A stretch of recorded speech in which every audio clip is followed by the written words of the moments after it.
За тэгэхээр нөгөө нямдарч гишүүн чинь би нэг хэлсэн штэ гэд хэлээд өгдөг. Би номжим гишүүнд бас хэлжсэн тийм ээ. Өөрөөр хэлбэл яг энэ Евразийн эдийн засгийн чөлөөт хэлэлцээр орсонтой холбоотойгоор энэ тамхины татврын асуудал чинь гарч ирнэ гэдэг. Тэгээ ер нь бол яг энэ Евразийн эдийн засгийн чөлөөт хэлэлцээрийг батлахад бол би хувь нэмэр оруулсан учраас дараа нь энэ дээр одоо энэ тамхины татвар нь тэглэгдэхээр асуудал гарна гэж үзээд өөрөөр 6-7 сарын өмнөх одоо дараа болох асуудлыг цэгнээд 2025 оны 1 сарын 11 сард би зарчмын зөрүүтэй санал төсвийн хуулийн дээр гаргаж ирсэн.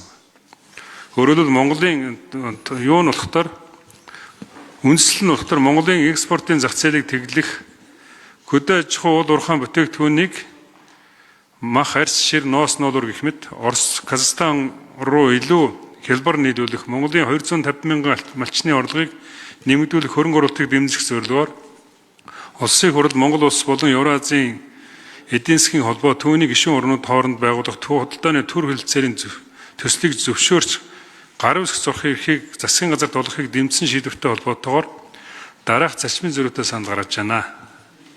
Юун дээр онцгой албанд тамхины онцгой албанд бүх төрлийн тамхинд ногдох онцгой албанд татварыг Евразийн эдийн засгийн чөлөөт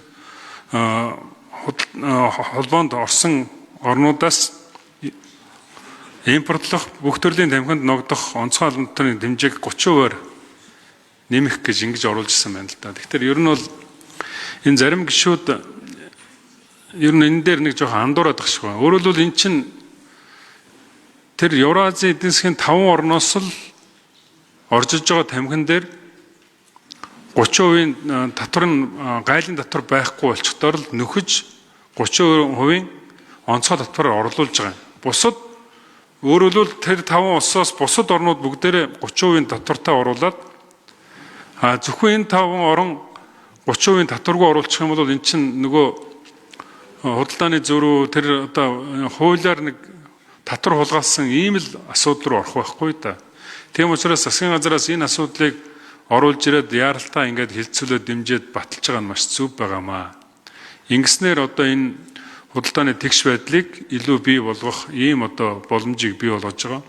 Тийм учраас дараа нь одоо их хурлын гишүүд янз янзын асуудал байлаа гэхэд ер нь бол өөрийн өргөн барьсан хууль болон бус